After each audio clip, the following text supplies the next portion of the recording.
আমি একদমই বাড়িঘর অপরিষ্কার অগোছালো রাখতে পারি না, তাই প্রয়োজন মতো ভোরবেলা উঠে সমস্ত কাজ করে নিই। আসসালামু আলাইকুম বন্ধুরা, তোমরা সবাই কেমন আছো? আশা করি আল্লাহর দয়ায় তোমরা বেশ ভালো আছো। আলহামদুলিল্লাহ, আমরাও বেশ ভালো আছি। নতুন দিনে আর একটা নতুন ভিডিও নিয়ে তোমাদের মাঝে চলে এসেছি, দেখতে থাকো বন্ধুরা। আজকের ভিডিওটা তোমাদের কাছে ভীষণ ভালো লাগবে। তো খুব সকালে উঠেছি, সকালে উঠে কিন্তু প্রথমে বাইরের কাজ কমপ্লিট করে এসেই কিন্তু নিজের সংসারের কাজ করতে লেগেছি। বাইরের কাজ মানে উঠোন ঝাড় দিয়েছি, গলি ঝাড় দিয়েছি, তারপর সব কিছুই মানে বাইরের কাজ কমপ্লিট করেই তবে কিন্তু নিজের সংসারের কাজে লেগে পড়েছি। তো আজকে নিজের সংসারের কাজ করতে কিন্তু অনেকটাই দেরি হয়ে গিয়েছে, দেরি করেই কিন্তু কাজে লেগেছি। তো সেই কারণে কিন্তু অফ ক্যামেরায় কিন্তু পানি গরম লেবু পানি খেয়ে নিয়েছি। এটাই তো আমাদের প্রথম কাজ, মানে সকালবেলায় উঠে কিন্তু এই কাজটাই কিন্তু আগে করি। তো লেবু পানি খেয়ে নিয়েছি, হাজব্যান্ড খেয়ে চলে গিয়েছে, আর আমি কিন্তু এখন কাজে লেগেছি। তো বাসি কাজগুলো মানে করে নিয়েছি, কমপ্লিট হয়ে গিয়েছে, অফ ক্যামেরায় সেগুলো করা হয়ে গিয়েছে। তো এইভাবে বাসি বাসন মেজে কয়েকটাই ছিল, বেশি ছিল না, কারণ রাত্রেবেলায় কিন্তু মাজা ধোয়া করে গ্যাস ওভেন মুছে ধুয়ে সব কিছু পরিষ্কার করে ফিটফাট করেই রেখেছিলাম। সেই কারণেই সকালবেলাটায় দেরি করে কাজে লেগেছি, তবুও কিন্তু অসুবিধা হয়নি। এইভাবে রাতের বেলায় কিছু কাজ করে রাখলে সকালবেলাটায় একদম আরাম পাওয়া যায়, আর এত ভালো লাগে তো কি বলবো। সকালবেলায় মনে হচ্ছে কোনো কাজই নেই, আর এমনিতেই কিন্তু আরও দেরি হয়, কারণ সকালবেলায় কোনো কাজ যদি না থাকে তো সকালে উঠে কিন্তু অনেক অলসতা আসে যে আজকে তো কাজ নেই, কি কাজ করব, এইভাবে কিন্তু কাজ করতে কিন্তু দেরি হয়ে যায়। তো ওই রকমটাই আজকে কিন্তু আমার হয়েছে। তো মনে করছি তো আমার তো কাজই নেই, সেই কারণে কিন্তু একটু দেরি করেই কাজে লেগেছি। তো বাইরের সব কিছুই কাজ কমপ্লিট করে নিয়ে কিন্তু এসে কাজে লেগেছি। তো সব কিছুই কাজ কিন্তু রাত্রিবেলায় আবার করা ছিল।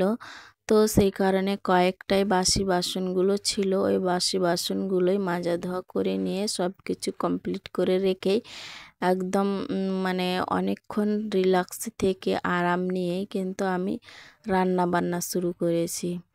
তো সকালবেলায় আর মানে বিছানা গোছানো ওই কাজগুলো করিনি, একটু হালকাভাবে বিছানাটা কিন্তু গুছিয়েছিলাম। তো মেয়ে কিন্তু আবারও খারাপ করে ফেলেছে, তো ওটা কিন্তু রান্না বান্নার পরেই কিন্তু আমি গুছিয়ে নেব, মানে এক কথায় বিকেলবেলার দিকে। তো বিকেলেই জামা কাপড়গুলো মানে কাচা ধোয়া আজকে করেছিলাম অনেকগুলাই, তো ওই জামা কাপড়গুলো ভাঁজ করে নেব, সেই সাথে তখন বিছানাটাও গুছিয়ে নেব। তো যাই হোক, ভিডিওর শুরুতেই বলবো যে যেখান থেকে এই মুহূর্তে আমার ভিডিওটা দেখছো, আশা করব একটা ছোট্ট লাইক দিয়ে আমার ফুল ভিডিওটা কন্টিনিউ করবে, কারণ তোমাদের একটা ছোট্ট লাইক আমার ভিডিওটা অনেক দিদি বোনেদের মাঝে পৌঁছে যেতে সাহায্য করবে। তাই আশা করব একটা ছোট্ট লাইক দিয়ে আমার ফুল ভিডিওটা কন্টিনিউ করবে।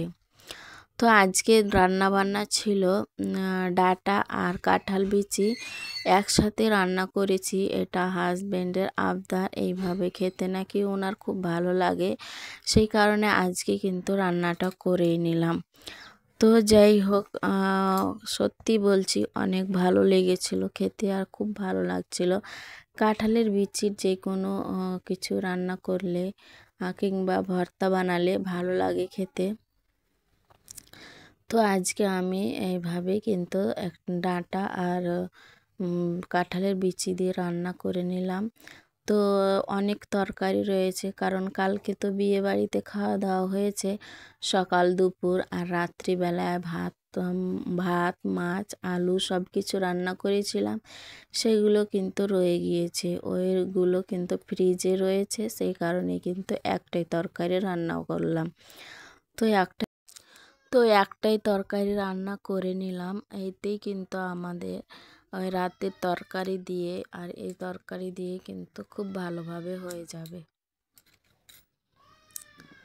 তো যাই হোক, তো আজকে কিন্তু এত গরম ছিল কি বলবো, মানে বাইরের দিক ঝাড়ঝাঁটা দিতে গিয়ে বুঝতে পারলাম এত গরম, মানে ঘাম চুয়ে চুয়ে পড়ছে শরীর থেকে, এত গরম মানে কি বলবো। কালকে বৃষ্টি হয়েছে আর আজকে প্রচণ্ড গরম, এত গরম। আর সকালে উঠতে না উঠতে একদম সকালবেলাতেই কিন্তু এত ঝলমলে রোদ, মনে হচ্ছে বেলা 12টা বেজে গিয়েছে, ভর দুপুর এখন মনে হচ্ছে এরকমটা।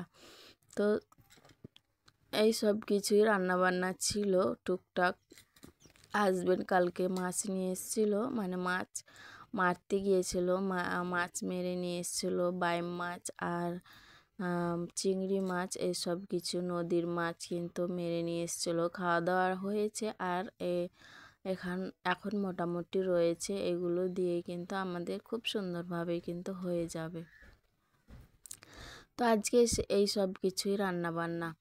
তো এত গরমে কিন্তু কাজ করতে একদম ভালো লাগে না, কিন্তু তবুও করে নিতে হয়। আর সংসার অগোছালো থাকলে তো একদম ভালো লাগে না। আর একেবারে অপরিষ্কার পরিচ্ছন্ন বাড়িঘর একদম থাকতে ইচ্ছে করে না, মনে হয় নিজের শরীরটা অসুস্থ হয়ে পড়েছে। আর নিজেকে এত অসুস্থ মনে হয়, মানে কাজ যদি জমে থাকে তাহলে কি বলবো, কি কেমন যেন মনটায় হয়, তো ভাবতে পারি না।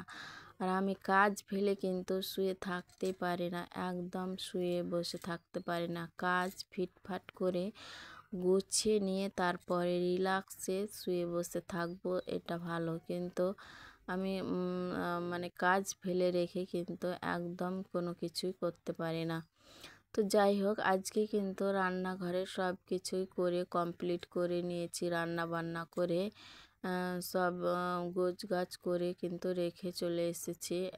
মানে গোসল করে খাওয়া দাওয়াও করে নিয়েছি। খাওয়া দাওয়ার পরে কিন্তু বিকেলবেলায়, মানে এখন এক কথায় বিকেলবেলা, তো আজকে বিকেলবেলায় পড়ানো ছিল না, কিন্তু এত গরম লাগছিল যে এই গরমে মানে কাজ করতে ভালো লাগছিল না। আর মেয়ে দেখো কি অবস্থা করে রেখেছে ঘরের। তো আর একটু পর আসলে মনে হয় পুরো ডিব্বার কিন্তু মানে মুড়ি ফেলে ওই মনে হয় একাকার করে দিত।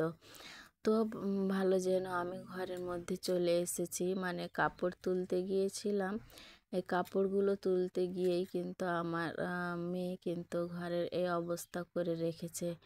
তো এসে দেখি যে মানে মুড়িতে মানে বুনে রেখেছে বিছানার উপর, আর পুরো ঘরটা নোংরা করে ফেলেছে। আর ফ্যানের বাতাসে উড়ে উড়ে কিন্তু খাটের তলায় অনেকগুলো ঢুকে গিয়েছে এখন। এই কারণেই তো মানে ইঁদুর হয়, মানে ইঁদুরের বাস হয়। তো এখন ছুটাছুটি করবে হয়তো, তো আমি খাটের তলাও আর সব কিছু কিন্তু ভালোভাবে ক্লিন করে নিলাম, কারণ আমার ওই সব কিছু ভালো লাগে না। যদি ইঁদুর ঘোরাঘুরি করে আসে ওখানে থাকে, তো আমার একদম ভালো লাগে না। তো সে আরশোলা আর ইঁদুর আর টিকটিকি কিন্তু মানে ঘরের মধ্যে প্রচুর রয়েছে। সেই কারণে কিন্তু আমি খাবার কোনো কিছু ফেলে রাখি না, রাখলেই কিন্তু তারা আসবে। তো যাই হোক, মানে আমি এখন বিছানাটা করে নিয়ে তারপর ঝাড়ঝাঁটা দিয়ে নিয়ে কিন্তু এখন আমি মানে কাপড়গুলো ভাঁজ করে নেব। ভাঁজ করে জায়গায় রেখে দেব, মানে নতুনগুলো আলমারিতে রেখে দেব আর পুরাতনগুলো কিন্তু বাইরে থাকছে। ডেলি ইউজের জিনিসগুলো ওইগুলো কিন্তু ওইভাবেই সব কিছু গুছিয়ে নেব। তো যে সমস্ত দিদি বোনেরা আমার চ্যানেলের মধ্যে নতুন এসেছো, আমার ভিডিও প্রথমবার দেখছো, আমার ভিডিও দেখতে যদি তোমাদের একটু হলেও ভালো লেগে যায়, তাহলে আমার চ্যানেলটাকে সাবস্ক্রাইব করে বেল আইকনটা প্রেস করে দিতে পারো। এতে করে যেটা হবে, আমার ভিডিও ছাড়া মাত্রই তোমাদের কাছে নোটিফিকেশন পৌঁছে যাবে, আর তখন তোমরা সময় সুযোগ করে দেখে নিতে পারবে। আর যারা অলরেডি এই কাজটি করে দিয়েছো তাদেরকে অসংখ্য ধন্যবাদ। তো যাই হোক, এখন নতুন পুরাতন সব কাপড়গুলো কাচা ধোয়া করেছিলাম, সেইগুলোই কিন্তু এখন ভাঁজ করে নিচ্ছি। চাদর, বালিশ কভার আর আমার মানে যা শাড়ি পরেছিলাম, হাজব্যান্ড শার্ট, মানে নতুন জামা কাপড় বেশি নতুনগুলোই কিন্তু এখন ভাঁজ করে সুন্দর করে টিপটপ করে জায়গার জিনিস জায়গায় রেখে দেব।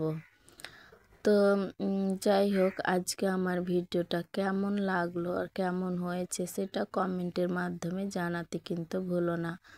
আর যে দিদি বোনেরা নতুন রয়েছে তাদের বলি যে আমার চ্যানেলটাকে সাবস্ক্রাইব করে আমার পাশে থেকে যেতে পারো, আর পুরো ভিডিওটা লাইক দিয়ে দেখার চেষ্টা করো।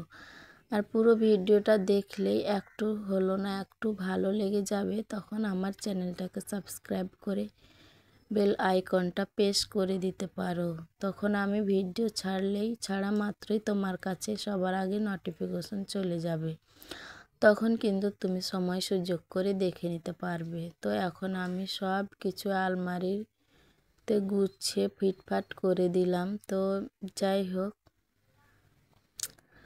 তো আজকে মানে এই গরমে কাজ করতে অনেক অনেক সমস্যা হয়েছে, আর একটানা কাজ করেই নিয়েছি, কিন্তু খুবই মানে অসুবিধে হয়েছে, এত গরম লাগছিল কি বলবো। তো কাজের ফাঁকে কিন্তু মানে ফ্যান চলছে তবুও এত গরম করছে যে ঘেমে ঘেমে কিন্তু চুয়ে পড়ে যাচ্ছে। তো মানে শরীর থেকে পানি বের হচ্ছে। তো এত গরম লাগছে তো কি বলবো, বলার শেষ নেই। একে তো রোদ আর প্রচণ্ড গরম, এই গরমে সংসারের কাজ করতে কিন্তু মানে ভীষণ কষ্ট হচ্ছে। তারপরে কিন্তু এই টেবিলটা মানে কেমন যেন ভ্যাপসা হয়ে গিয়েছে, আর মানে কেমন মানে খারাপ লাগছে। তো সেটাই কিন্তু পরিষ্কার করে নিলাম। তারপরে কিছুক্ষণ রেস্ট নিয়ে শুকিয়ে গিয়েছে ফ্যানের বাতাসে, তারপরে কিন্তু আবার কভারটা পেতে এইভাবে সুন্দর করে সাজিয়ে নিলাম। তো আজকে এখান থেকেই তোমাদের কাছ থেকে বিদায় নিয়ে নিচ্ছি। ভালো থাকো, সুস্থ থাকো, আসসালামু আলাইকুম।